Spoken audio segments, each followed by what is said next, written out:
자, 한번 따라해 보겠습니다. 가정을 살려라. 네. 예수님이 태초부터 계신 하나님이시며 또 예수님이야말로 참 빛이고 생명이시고 예수님이 하나님이시란 것을 선포한 우리 요한은 그 다음으로 예수님의 제자들이 어떻게 만나게 되었는지를 이렇게 지난주 우리가 들었죠. 그 다음으로 이제 본격적으로 7가지 표적을 통해서 예수님이 하나님이신 것을 이렇게 증명하고 나타내려고 하는데, 오늘 말씀은 그 7가지 표적 중에 첫 번째 사건이죠. 1절 말씀 다시 한번 들어볼게요. 사흘째 되던 날 갈릴리 가나에 혼례가 있어 예수의 어머니도 거기 계시고 예수와 그 제자들도 혼례의 청함을 받았더니. 오늘 요한은요, 그 첫 번째 표적이 사흘째 되던 날 갈릴리 가나라는 곳에서 일어났음을 아주 구체적으로 알려주고 있어요. 왜냐하면 요한이 요한복음을 기록할 당시가 예수님이 승천하신 지 한 50년도 더 지난 때고, 예수님의 사역을 직접 목격하고 함께했던 제자들도 이제 다 세상을 떠나고 난 그 뒤라서 사람들 중에는 이 예수님에 대한 이야기가 막 허구가 아니냐, 또 나이든 요한의 기억이 온전치 못한 것 아니냐라고 이렇게 막 의심하고 그런 사람들이 있었기 때문에 오늘 요한은 그 때와 장소까지 아주 상세하게 들려주고 있는 것이죠. 여기서 사흘째 되던 날이라는 말은요, 우리가 지난주 1장에서 예수님께서 빌립과 이 나다나엘을 만난 그 때로부터 이제 이틀이 더 지난 때라는 거예요. 1장 그 배경이 예루살렘 근방이었다면 오늘 배경은 갈릴리 가나라는 곳입니다. 그러니까 예수님은 이틀 전에 예루살렘 근방에서 이렇게 있다가 갈릴리 가나까지 이틀에 걸쳐서 이동을 하신 것이죠. 그런데 여러분, 이 갈릴리 가나라고 하니까 생각나는, 지난주 말씀 중에 기억나는 거 있지 않으세요? 갈릴리 가나 출신 누구요? 나다나엘이 지난주에 갈릴리 가나 출신이었어요. 그러니까 오늘 이 사건은요, 처음에는 나사렛에서 무슨 선한 것이 나겠냐 이렇게 생각했지만 예수님을 만나고 난 뒤에 예수님을 가르쳐 하나님의 아들이요 이스라엘의 왕이라고 고백한 이 나다나엘의 고향에서 이 첫 번째 놀라운 표적이 일어났다는 거예요. 예수님은 나다나엘을 그 무화과 나무 아래에서 이렇게 있던 걸 보시고 나다나엘에게 이보다 더 큰 일을 너가 볼 것이라 하셨잖아요. 그러면서 정말 그의 고향 갈릴리 가나에서 물을 포도주로 바꾸시는 이 표적을 보이심으로 예수님이 진정 하나님 되심을 드러낸 것이죠. 그런데 여기서 우리가 좀 주목해야 할 것이 있는데요. 여러분, 이 갈릴리 가나의 혼인잔치에 누가 초대를 받았어요? 예수님과 예수님의 제자들이 초대를 받았다요. 그리고 또 거기에는 이미 예수님의 어머니도 계셨대요. 여러분, 예수님이 이제 막 공생애를 시작하신 것 같아요. 제자들도 이제 지난주에 이제 처음으로 이렇게 부르시고 만나신 것 같아요. 예수님이 별로 이렇게 유명한 분이 아니셨잖아요. 그 나사렛에서 가난하게 이렇게 자랐던 목수의 아들인데 갑자기 예수님께서 어떻게 이 갈릴리 가나에 있었던 혼인잔치에 초대를 받을 수 있었을까요? 뭐 한 1년, 2년 지나서 예수님이 많은 기적을 행하고 좀 유명해졌을 때는 모르겠는데 이제 막 첫 표적도 아직 행하기 전이었는데, 그리고 예수님은 뭐 초대를 받았다 치더라도 예수님을 따르는 이 제자들은 왜 또 갑자기 초대를 받았을까요? 더 놀라운 거는 예수님의 어머니는 오늘 또 왜 거기 가 계셨을까요? 여러 정황으로 우리가 좀 살펴보건데 이 갈릴리 가나에 있었던 이 혼인잔치는 예수님과 오늘 예수님을 따랐던 이 제자들이 아주 잘 아는 사람의 결혼식이었던 것 같아요. 게다가 이 3절을 한번 보니까요. 포도주가 떨어진지라 예수의 어머니가 예수에게 이르되 저들에게 포도주가 없다 하니. 이 혼인잔치에 있어서 가장 중요한 물품인 포도주가 떨어졌어요.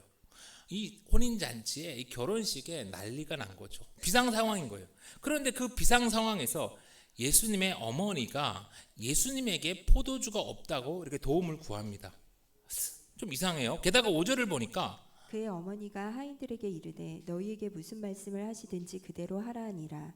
이 혼인잔치의 비상 상황에서 예수님의 어머니가 하인들에게 예수님이 시키는 대로 하라고 이런 지시까지 하게 됩니다. 여러분, 오늘 예수님의 어머니 마리아의 행동이 많이 이상하지 않나요? 아무리 결혼식, 이 혼인잔치에 비상 상황이 생겼어도 우리가 이 하객이한테 이 비상 상황을 알리고 막 좀 수습을 부탁하지는 않잖아요. 예수님의 어머니 마리아는 오늘 왜 그랬을까요? 이 예수님의 어머니 마리아는 이 혼인잔치를 준비하고 진행한 혼주, 보통 신랑의 부모님이라고 하죠. 그 혼주와 매우 가까운 사이, 아마도 친척이었을 것이라 생각을 합니다. 많은 학자들은요, 이 혼인잔치가 예수님의 어머니, 즉 마리아의 동생, 우리가 성경에서 살로메라고 하는 그의 가족의 혼인잔치고, 그렇다면 오늘 이 혼인잔치의 주인공인 신랑은 이 살로메의 아들 중 하나였지 않았을까, 그런 추측을 해요. 여러분, 살로메의 아들이 누구일까요? 바로 이 요한복음을 쓴 사도 요한과 그의 형제 야고보잖아요. 그러니까 어쩌면 이 혼인잔치는 이 요한복음을 쓴 사도 요한의 혼인잔치였을 수도 있고, 아니면 그의 형제 야고보의 혼인잔치였을 가능성도 있다라고 많은 학자들은 생각을 합니다. 그러니까 얼마나 그 기억이 생생하고 중요하겠어요. 그러면 이 예수님의 어머니 마리아가 미리 가서 이 혼인잔치를 준비하고 있었고, 이 예루살렘 근방에 있었던 예수님과 그의 제자들이 다 초대를 받아서 이 혼인잔치에 참석했고, 또 포도주가 떨어진 이 비상 상황에 마리아가 급히 다른 이들이 아닌 예수님을 찾았다는 게 다 아구가 좀 맞아떨어지고 이해가 되죠. 그러니까 이제 1장에서 예수님이 누구신지 하나님이심을 드러낸 요한은 그 다음으로 자기가 또 다른 제자들이 함께 예수님을 어떻게 만났는지를 이렇게 우리한테 들려주고, 그 다음 이제 예수님이 일으키신 첫 표적이 자기나 자기의 형제 야고보의 혼인잔치에서 물로 포도주를 만든 그 큰 의미가 있는 것이었다라고 또 이렇게 남겼으리라 사람들은 또 생각을 해요. 명확하게 이 요한이 이 혼인잔치가 내 혼인잔치였다, 내 결혼식이었다, 아니면 야고보의 결혼식이었다 이렇게 얘기를 안 해서 우리가 다 정확하게 알 수는 없지만, 어쨌든 분명한 것은 요한이 이 혼인잔치에서 물이 포도주로 변하는 이 기적을 누구보다 가까이서 경험했다는 것이고, 이걸 통하여 예수님이 태초부터 계신 하나님이시며 물로 포도주를 만들 것뿐만 아니라 만물을 지으신 하나님이심을 증명하려고 했다는 것이죠. 이제 4절 다시 한번 볼게요. 4절. 예수께서 이르시되 여자여 나와 무슨 상관이 있나이까 내 때가 아직 이르지 아니하였나이다. 여러분, 마리아의 요청에 예수님은 분명하게 아직 내 때가 이르지 않았다라고 말씀을 합니다. 그런데 결국에 이 예수님은 물을 포도주로 바꾸시죠. 예수님이 광야에서 이제 시험 당하시면서 40일을 줄이셨을 때는 이 돌을 빵으로 바꾸라고 해도 바꾸지 않으셨잖아요. 그런데 지금은 아직 때도 아니라고 하시면서 왜 물로 포도주를 이렇게 만드셨을까요? 빵보다 이 술인 포도주가 더 좋고 더 귀해서 그러셨을까요? 아니겠죠. 그렇다면 오늘 이 부탁은 예수님의 어머니가 부탁해서 그러셨을까요? 아니면 자기의 사촌의 이런 문제라서 그러셨을까요? 그런 것 같지도 않아요. 그러면 만약에 그랬다면 예수님께서 어머니 마리아를 향해서 귀나이라면서 여자여라고 이렇게 이상하게 부르지도 않았을 거예요. 아직 때가 이르지 않았음에도 예수님이 오늘 물을 포도주로 바꾸신 이유는 오늘 이 자리가 기쁨이 가득해야 할 혼인잔치였기 때문인 것 같아요. 모두가 함께 기뻐해야 할 혼인잔치인데 포도주가 떨어져서 이 잔치가 엉망이 돼버리면 아마 서로 막 책임을 묻게 되고 막 서로 싸우게 되고, 그러다 보면 이 가정은 제대로 시작도 해보지 못하고 깨져버리거나 설령 시작을 한다 하더라도 큰 상처를 안고 겨우 시작하게 되었을 거예요. 그래서 아직 때가 이르지 않았다고 하시지만 예수님은 이 가정을 살리기 위해서 기적을 행하신 것이죠. 여러분, 천지를 창조하신 하나님께서 천지를 다 창조하시고 안식한 그 다음에 하신 일이 무엇일까요? 혼자 있는 이 아담을 보고는 안타까워하신 뒤에 여자를 만들어 함께하사 가정을 이루게 하셨어요. 하나님이 인간을 위해서 이 땅에 친히 만드신 공동체가 두 개 있다면 하나는 교회이고 다른 하나는 가정이에요. 그래서 요한은 이 1장에서 예수님이 누구신지를 소개한 다음에 이제 2장에서 예수님이 친히 이 땅에 육신으로 오신 다음에 여러 가지 일들을 행했는데 그 여러 가지 하신 일들을 크게 두 가지로 이렇게 압축해서 보여주고 있는 것이죠. 그 첫 번째는 바로 오늘 이 가정을 하나님 나라로 회복시킨 이 가나의 혼인 잔치고요. 두 번째 일은 이 성전을 다시 깨끗하게 하나님 나라로 회복시키는 다음의 이야기이죠. 오늘 예수님께서 이 어머니를 마리아를 가리켜서 여자여라고 이렇게 부르는 것은요, 예수님이 이 예의가 없는 그런 사람이라서가 아니라 이제 본격적으로 공생의 활동을 시작하게 된 이때 아직 그러니까 구체적으로는 예수님이 십자가를 지실 때가 이르지 않았지만 이제 내가 마리아의 아들이 아니라 하나님의 아들로 육신의 부모와 형제와 얽매이지 않는 공적인 삶을 사시겠다라고 이제 선포하시는 거예요. 그러니 혹시 이 여자여 부른 것 때문에 예수님을 부모도 공경하지 않는 그런 사람이라고 오해하는 이는 없었으면 좋겠어요. 그러면 마리아는 자신을 향해서 여자여라고 부르는 이 예수님의 말에 왜 얘가 오늘은 포도주를 너무 많이 먹어서 그랬나 뭐 이런 생각하지 않고 왜 아무런 대꾸도 하지 않고 예수님이 무슨 말씀을 하시든지 그대로 하라고 그렇게 반응할까요? 마리아는 예수님이 태어날 때 천사가 전해 준 그 말씀을 평생 기억하며 살았기 때문이죠. 누가복음 1장 30절 말씀을 다시 들어볼게요. 천사가 이르되 마리아여 무서워하지 말라 내가 하나님께 은혜를 입었느니라 보라 내가 잉태하여 아들을 낳으리니 그 이름을 예수라 하라 그가 큰 자가 되고 지극히 높으신 이의 아들이라 일컬어질 것이요 주 하나님께서 그 조상 다윗의 왕위를 그에게 주시리니 영원히 야곱의 집을 왕으로 다스리실 것이며 그 나라가 무궁하리라. 자기가 의지했던 남편 요셉은 이미 세상을 떠나고 없었지만 천사가 전해준 그 말씀이 오늘 이 순간까지 마리아의 마음에 남아 있었던 거예요. 그리고 그때가 되어서 이제 예수님이 마리아를 향해서 여자여라고 부르니까 이 평소 마음의 말씀을 품고 기도하며 살았던 마리아는 영적으로 이제 때가 되었음을 느끼고 반응을 하게 된 것이죠. 여러분, 인생의 위기가 닥쳐올 그 순간에 나와 우리의 가정을 살리는 것은 우리 마음에 새겨진 하나님의 말씀입니다. 하나님의 기적을 불러일으키는 것도 다른 게 아니라 우리 마음에 새겨진 하나님의 말씀이에요. 말씀이신 예수님의 말씀을 우리의 마음에 그리고 우리 자녀들, 우리 가정에 강하게 가득 새길 수 있기를 간절히 소망합니다. 또 한 가지 우리가 기억할 중요할 것이 있어요. 여러분, 오늘 포도주가 다 떨어진 이 위기의 순간에 마리아가 어떻게 했습니까?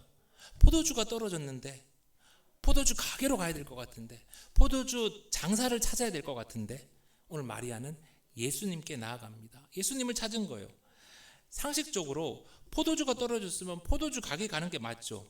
그런데 오늘 마리아는 왜 포도주 가게에 가는 게 아니라 포도주 장사를 찾는 게 아니라 예수님을 찾았을까요? 당시 이 혼인잔치는요, 보통 일주일씩 진행되는 온 동네의 잔치였어요. 온 동네가 이 날을 기다리고 다 같이 준비하는 거죠. 그러니까 이 작은 갈릴리 가나라는 이 마을의 이 동네 구멍가게들은 포도주가 이미 다 바닥 난 거예요. 이미 다 써가지고 재고가 소진된 거죠. 가게에 가봐야 포도주가 없었던 거예요. 그리고 혼인잔치는 한참 진행 중인데 어디 저 멀리까지 가가지고 포도주를 급히 구해올 수 없으니까 그런 극한 상황에 이 마리아는 예수님을 찾아와서 문제를 말씀드린 거죠. 여러분, 오늘 성경은 분명히 말합니다. 모든 기적은 하나님이신 예수님께 우리의 문제를 가지고 나아가는 것에서 시작돼요. 내가 내 머리로 고민하고 해결하려 할 때는 우연히 어떤 가게에 이렇게 재고가 남아 있거나 우연히 어떤 포도주 장사꾼이 내 앞을 우리 동네를 지나가기를 바라는 그 정도이지만 문제를 예수님께 가지고 나아가니까 예수님은 우리가 상상할 수 없는 방법으로 그냥 물을 포도주로 그냥 바꾸어 버리시는 놀라운 방법으로 이 문제를 해결해 버리시잖아요. 여러분, 그러니 어떤 상황에도 포기하지 말고 우린 예수님께 나아가야 합니다. 예수님께 아뢰어야 합니다. 그리고 예수님께 나아가서 예수님, 이렇게 해야 해요. 저렇게 해야 돼요. 내 생각대로 해결해 달라고 하지 말고 오늘 마리아처럼 있는 그대로 포도주가 떨어졌음을 아뢰면 되는 거예요. 그러면 좋으신 예수님은 우리가 상상하지 못하는 그런 방법으로 우리에게 가장 좋은, 가장 선한 방법으로 우리 문제를 해결해 주실 것입니다. 5절 다시 볼게요. 그의 어머니가 하인들에게 이르되 너희에게 무슨 말씀을 하시든지 그대로 하라 하니라. 여러분, 오늘 마리아가 혼인잔치에서 이렇게 일하는 하인들에게 뭐라고 하고 있습니까? 너희에게 무슨 말씀을 하시든지 그대로 하라. 여러분, 많은 사람들이 예수님을 나의 주님, 나는 주님의 종이라고 고백합니다. 그렇게 찬양하죠. 그런데 입술로는 그렇게 말하는데 실제 삶은 어떤가요? 그러지 못하잖아요.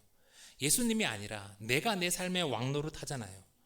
예수님의 말씀이 혹 내 생각과 같을 때는 순종하지만 다르면 안 들려요.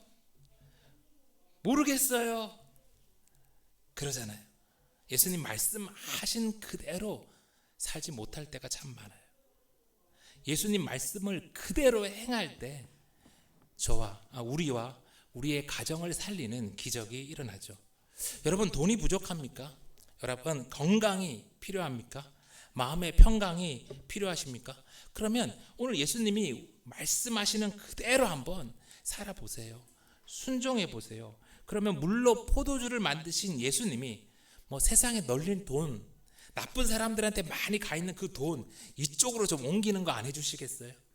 천지 만물을 주관하시고 우리에게 영생을 주시는 분이 땅에서 잠깐 살아갈 수 있는 건강과 평강을 주시지 않겠어요?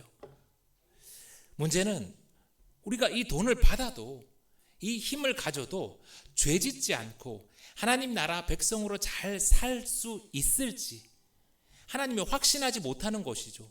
복을 줬다가 돈을 줬다가 건강을 줬다가 제가 더 타락하면, 제가 더 죄지면 어떨까? 하나님이 우리에게 복을 주셔도 마음 평안히 복을 주실 수 있도록 그렇게 하나님께 믿음을 드려야 되지 않겠어요? 그게 뭐예요? 예수님 말씀 그대로 순종하며 사는 거예요. 어제 미국에서 이제 친하게 지냈던 우리 목사님 아들이 결혼해가지고 이제 강남에 이제 결혼식을 다녀올 일이 있었어요. 오랜만에 정말 많은 분들을 만날 수 있었어요. 그분들이 이제 인사 같이 나누면서 제가 이제 암에 걸렸다가 나은 것도 함께 되게 기뻐해 주시고 또 이 어려운 때에 개척 교회들이 다 문 닫는 때 우리 교회가 사명을 잘 감당하고 있다는 것도 보고는 함께 막 기뻐하시며 다들 기적이라고 막 그렇게 말씀해 주셨어요. 여러분, 저만 잘나서 저만 특별해서 제가 하나님의 기적을 누릴 수 있을까요? 아닙니다. 누구나 예수님 말씀대로 사는 누구나 하나님이 베푸시는 그 기적의 주인공이 될 수 있어요. 아멘. 여러분, 우리가 천국을 소망하고 천국에서 영원히 살게 된다면 우리 천국에서 뭐 할까요? 물론 하나님을 찬양하고 예배하겠죠. 그런데 이 영원한 천국에서 그것만 하진 않을 것 같아요. 천국에서 함께 만난 하나님의 백성들과 함께 서로 이 땅에서 뭐 하면 살았는지 그런 이야기 좀 나누고 그러지 않겠어요? 지난주 말씀드린 대로 예수님을 나에게 소개해준 그 사람 찾아가서 막 기뻐하면서 너 때문에 내가 구원받고 천국에 올 수 있다라고 그렇게 고마워하기도 하고, 또 내가 그렇게 해준 사람들과 함께 교제하면서 서로 어떻게 살았고 너는 어떻게 살았고 뭐 그런 것도 좀 나누지 않겠어요? 맨날 돈 번다고 바쁘게 살았고 뭐 입고 뭐 먹었는지 또 뭐 어디 여행 갔다 왔는지 인스타만 이렇게 신경 쓰면서 사는 것처럼 그렇게 뭐 천국에서 그러겠어요? 정작 한 명도 예수님 전에서 구원받은 사람이 없다면, 그런 인생이라면 영원한 천국에서 얼마나 좀 민망하겠어요. 하나님의 은혜로 구원은 받기는 받았는데. 마태복음 28장 우리 19절을 다 같이 한번 읽어보겠습니다. 시작. 그러므로 너희는 가서 모든 민족을 제자로 삼아 아버지와 아들과 성령의 이름으로 세례를 베풀고 내가 너희에게 분부한 모든 것을 가르쳐 지키게 하라. 볼지어다 내가 세상 끝날까지 너희와 항상 함께 있으리라 하시니라. 사랑하는 성도 여러분, 우리는 이 땅에서 어떤 아파트에 살았고 내가 어디까지 올라가 봤고 뭘 먹고 무슨 백을 가져봤고 무슨 차를 타봤고 이런 거 천국에서 나누지 않을 거예요. 성도가 천국에서 나눌 것은 예수님 말씀대로 어떻게 예수님을 전하며 살았는지, 그 가운데 어떤 고생했는지, 어떤 어려움을 이겨냈는지, 그 가운데 하나님이 어떤 기적을 내게 베풀어 주셨는지를 영원히 나누고 또 그것을 기뻐할 거예요. 우리 예수님이 마지막으로 하신 명령, 이 말씀대로 우리 한번 살아봅시다. 새로 생긴 우리 생명샘 목장, 사랑샘 목장, 온샘 목장들이 이 땅에서 뭐 먹고 뭐 하면서 살아는 그런 거 나누는 것이 아니라 예수님 말씀대로 살다가 기적을 경험한 이야기들로 가득한 우리의 목장들이 다 되기를 간절히 소망합니다. 이제 6절이에요. 6절. 거기에 유대인의 정결 예식을 따라 두세 통 되는 돌항아리 6이 놓였는지라. 예수께서 그들에게 이르시되 항아리에 물을 채우라 하신즉 아귀까지 채우니. 그 샌들 같은 걸 신고 살았던 이 유대인들은요, 이 길바닥이 너무 더럽기 때문에 집에 이제 오면 꼭 정결 예식을 따라 손과 발을 이렇게 씻어야 했어요. 이를 위해서 집집마다 물이 든 이 돌 항아리가 준비되어 있었죠. 그런데 그날 손님이 많았는지 포도주도 다 떨어지더니 이 돌 항아리에 물도 막 다 떨어진 거예요. 한 통이 대략 40리터. 그러니까 오늘 이 돌 항아리 하나는 대략 100리터의 물이 들어가는 큰 항아리였어요. 그런데 예수님이 그 돌 항아리 6개에 물을 다시 다 채우라 하시는 거예요. 여러분, 오늘 거기 있었던 이 종들 중에 안 바쁜 사람이 있었을까요? 다 바빴을 거예요. 서빙하느라 바쁘고 또 떨어진 포도주 구하느라 바쁘고 하객들 불평 듣느라 바쁘고 또 주인한테 혼나느라 바쁘고, 거기에 한간 그 종은 하나도 없었을 겁니다. 그러다 거기 이미 손님들은 다 왔잖아요. 뭐 더 이상 와가지고 발 씻을 물도 필요 없는데 다짜고짜 이 젊은 예수라는 이가 돌 항아리 6개의 물을 다시 가득 다 채우라는 거예요. 이 한인들로서는 이 예수님의 말이 상식적이지도 않고 납득이 되지도 않았어요. 그런데 오늘 종들이 어떻게 합니까? 대충 한 개, 두 개 돌 항아리에 물을 채우지 않아요. 6개의 물을 채우되 아귀까지, 이 항아리 끝까지 가득 채웁니다. 여러분, 이스라엘이 여리고성을 몇 번 돌았을 때 여리고성이 무너집니까? 하루에 한 번씩 6번을 돌고 7째 날에는 7번을 다 돌고 외쳤을 때 여리고성이 무너졌어요. 나아만 장군이 요단강에 몇 번 들어갔을 때 나병이 나아갔습니까? 엘리사의 말대로 한 번, 두 번, 7번을 다 들어갔을 때에 기적이 일어났어요. 상식적이지 않고 이해되지 않는 말씀이었지만 6 돌 항아리에 아귀까지 물을 가득 채웠을 때 기적이 일어났어요. 온전한 순종이 기적을 불러왔죠. 그런데 오늘 우리가 이번 주에 했던 큐티 말씀처럼 아람을 멸절하는 구원의 화살이니 땅을 치라라는 엘리사의 말을 듣고도 요아스 왕은 어떻게 합니까? 3번만 치잖아요. 우리도 그렇게 하다가 은혜를 놓치고 기적을 경험하지 못하는 경우가 얼마나 많은지 참 속상하고 안타까워요. 마지막 8절 말씀, 이제는 떠서 연회장에게 갖다 주라 하심에 갖다 주었더니 연회장은 물로 된 포도주를 맛보고도 어디서 났는지 알지 못하되 물떠온 하인들은 알더라. 그날 종들은 이 돌 항아리 6개의 아기까지 물을 가득 채우고 또 연회장에게 갖다 주라는 이 황당한 말씀에 또 끝까지 순종합니다. 그날 그 모든 상황을 가장 잘 파악할 수 있는 사람은 바로 연회장이었어요. 그런데 오늘 성경은 뭐라고 합니까? 그가 이걸 다 보고도 알지 못했다라는 거예요. 물이 포도주로 변하는 그 기적을 가장 가까이서 가장 잘 경험할 수 있는 그였지만 그는 그 기적을 알지도 보지도 못했고 그 기적과 상관이 없는 사람이 되어버렸죠. 사랑하는 성도 여러분, 짧게 살다 가는 이 인생, 연회장으로 살다 가냐 종으로 살다 가냐, 그것도 중요하지만 우리 거기에 목숨 걸지 맙시다. 중요한 것은 내가 누구로 살았든지 간에 거기서 이 천국에서 영원한 그곳에서 내가 나눌 그 추억 한 가지, 내 삶의 기적을 경험한 그 사건 하나가 있냐 없냐 아닐까요? 하나님 나라로 초대, 온가족 피크닉이 이제 다음 주로 다가왔습니다.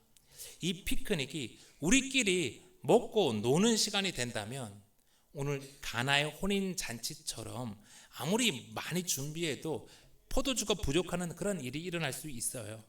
그러나 와서 보라 한 제자들처럼 우리가 힘써 예수님을 소개하고 예수님과의 이 혼인 잔치에 가까운 이들을 초대한다면 우리도 물이 포도주로 변하는 그런 기적을 경험할 것입니다.